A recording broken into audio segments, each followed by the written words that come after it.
A man must have a solid financial situation for a relationship success. You know what? This is a great conversation to have. Okay. A man must have solid financial situation for relationship success. Now, I guess the question means, what is solid?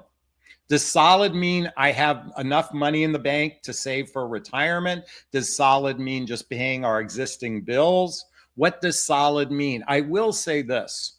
When a person's life doesn't feel solid, when the ground underneath them doesn't feel solid, oftentimes that creates chaos in their emotional life. Let me repeat that. When the ground underneath them doesn't feel solid, it can create a chaos in their emotional life.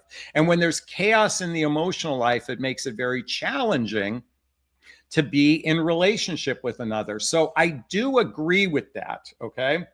Now, here's the tricky question. What if it's mostly solid? And what if he meets a woman who's mostly solid in her financial life? I'm not saying totally solid, I'm saying mostly solid.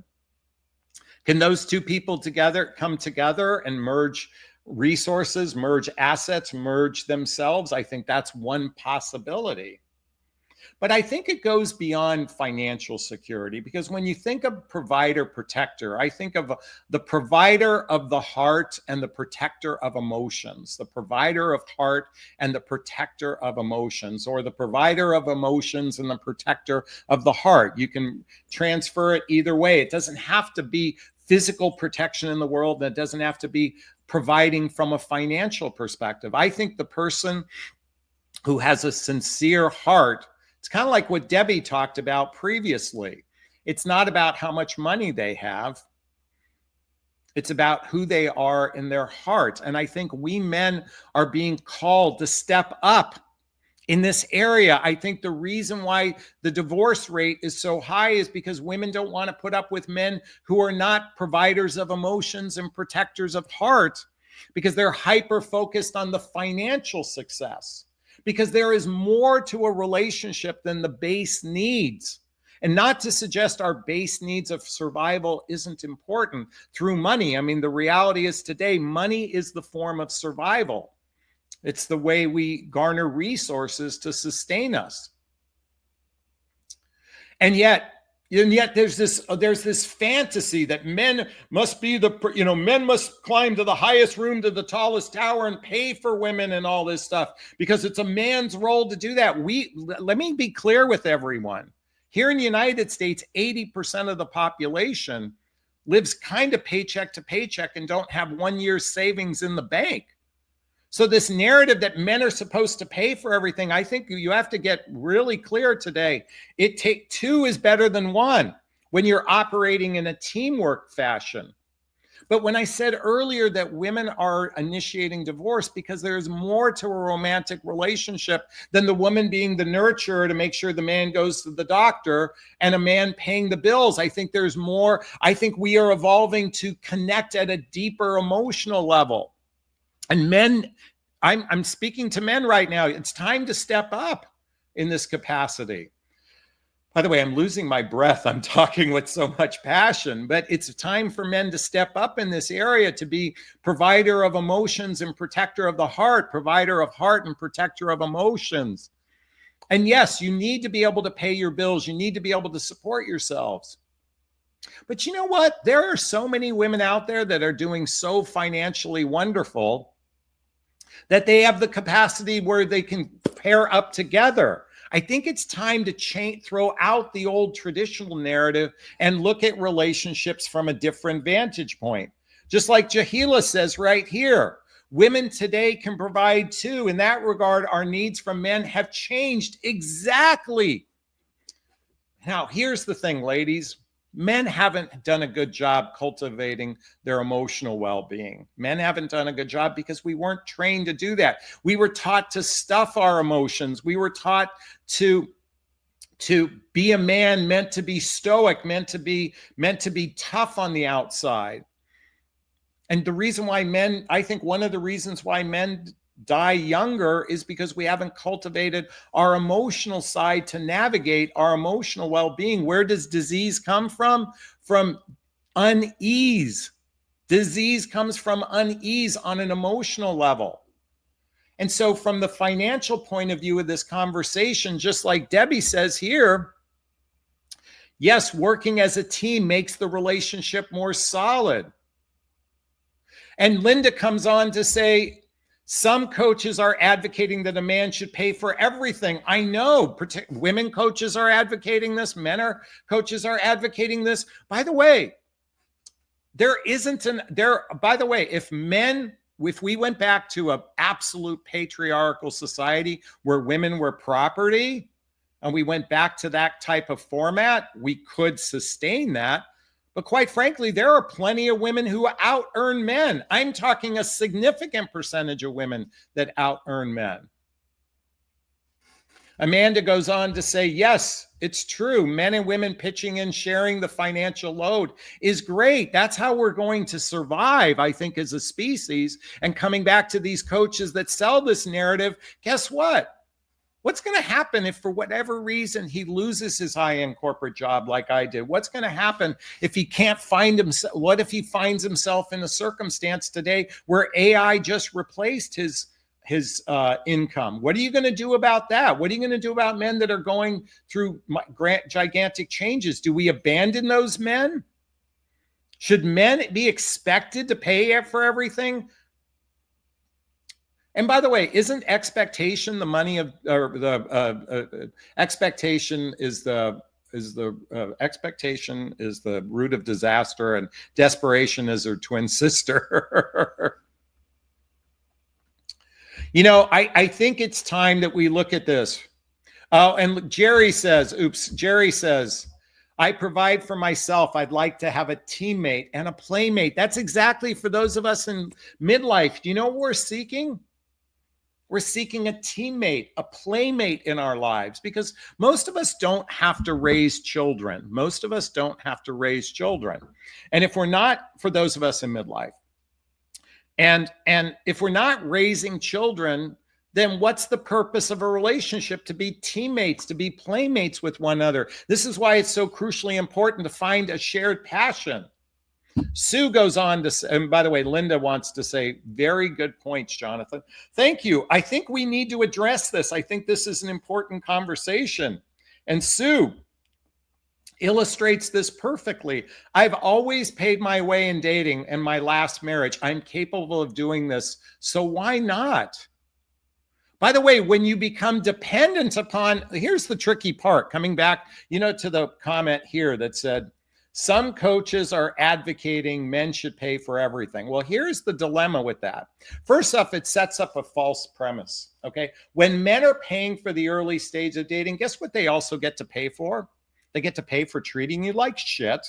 They get to pay for using you. They get to pay for dumping you whenever they want because they paid for it. I'm sorry, that is one of the, and by the way, oftentimes people use money as control. I think it's very dangerous when you become dependent upon someone from a financial purpose, because they can treat you like shit and you've got nowhere to go.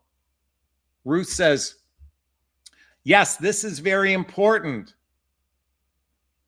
Jahila says something. The definition of what a man is today is under review. I know we have what's a real man, all of this stuff. What's a gentleman? What's a man? What's a woman? By the way, all of this is now under question. What is this?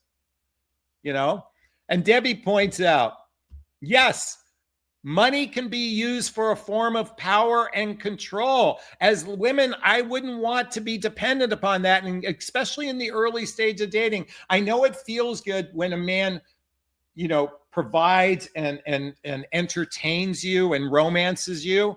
But guess what he gets to buy in return? He gets to buy ghosting you because he paid for it. I know that morally doesn't feel right, but guess that's what happens when you're not mutually investing in one another. And your time is, by the way, some women say, well, I'm giving him my time as my compensation. By the way, be careful of that narrative. Be careful of that narrative. V.I. Simmons says this is so true. Exactly. Be careful of these narratives.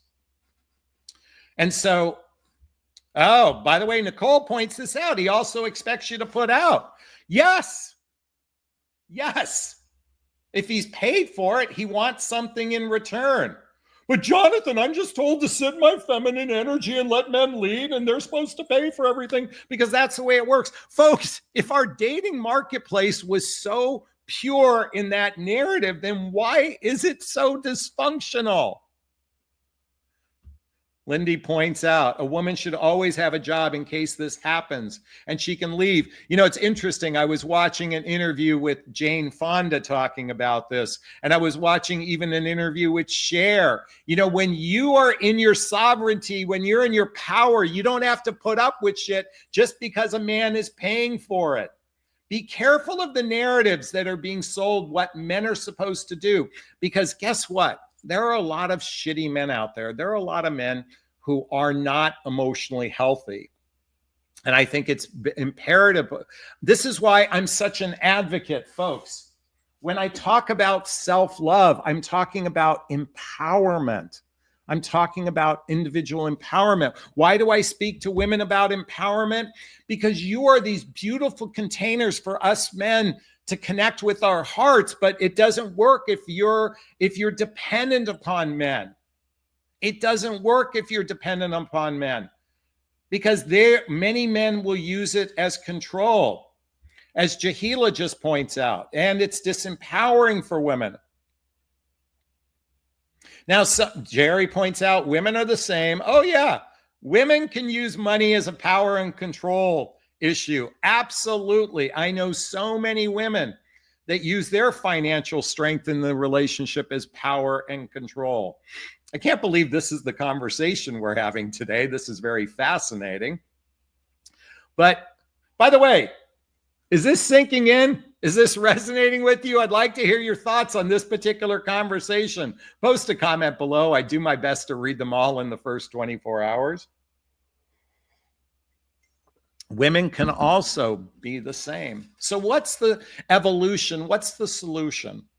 I've always believed in dating taking turns. If a man initiated the first date and you're going to see each other again, I think a woman should initiate the next date. I believe in taking turns. I don't believe in splitting the bill. I believe in taking turns of investing in one another to plan things. And it doesn't have to be a lot of money to plan things. It's just about mutually investing and getting to know one another. You see, the problem today is dating is a revolving door. Dating is hyper-focused on attraction, entertainment, romance, and physical connection. And it's not about really connecting at a heart-centered level to say, are we on the same page? Do you know why it's called dating?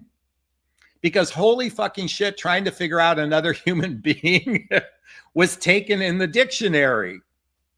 And so why not change the narrative in dating? This is what I've been advocating for, and I've gotten so much flack. Men are supposed to pay because women need to be cherished. And I'm like, great.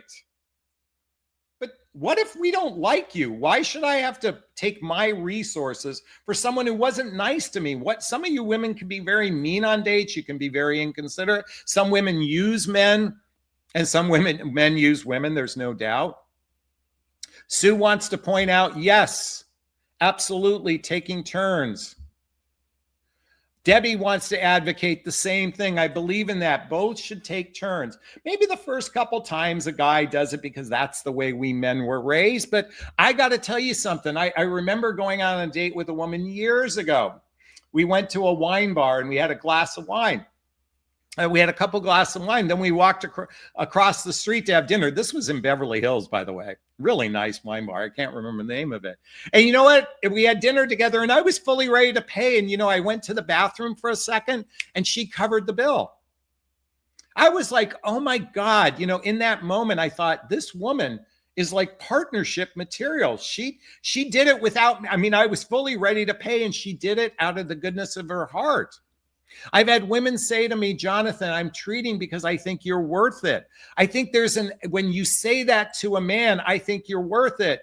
It speaks volume to your deeper character. And you don't have to do it. I'm just inviting you to consider it. Nicole says, when I was younger, I refused drinks since I never wanted to feel obligated to anyone if I didn't actually like the person. I don't know why women do this. I think it's unethical. You know, I think what we should do is maybe have conversations before you ever physically meet for a date, and maybe decide what's expected instead of creating assumptions. Maybe that's what we should be doing before we meet someone. I've always say to someone on a first date, hey, look, I don't consider the first time I meet someone a date. I always call it a meeting. Two people meeting to see if we can become friends with one another. That's the way I approach it. And as far as planning and the payment of it, I'd like to treat it this way. How do you feel about that? I've gotten flack for some women because they want to be entertained, romanced. And I'm like, look, I don't know if I like you yet. I don't know if I like you yet. You have to give me a little space to figure that out. Debbie wants to point out, what about doing stuff that doesn't cost, like talking and walks? Yeah, exactly. And it's not about the money. It's about the mutual investment. Jahila says, when I was dating, I preferred separate bills. That way I can order lobster and caviar without thinking. Did you really do that, Jahila? Did you really do that? I'm really curious to hear if you really did that, or are you just saying that for the benefit of this video? You know, if I could talk to my younger self, which is the title of this longer version video, I would say go back and don't pay for all the times, because I felt like I got used plenty of times. I would now revamp how I dated in the past. Anyway.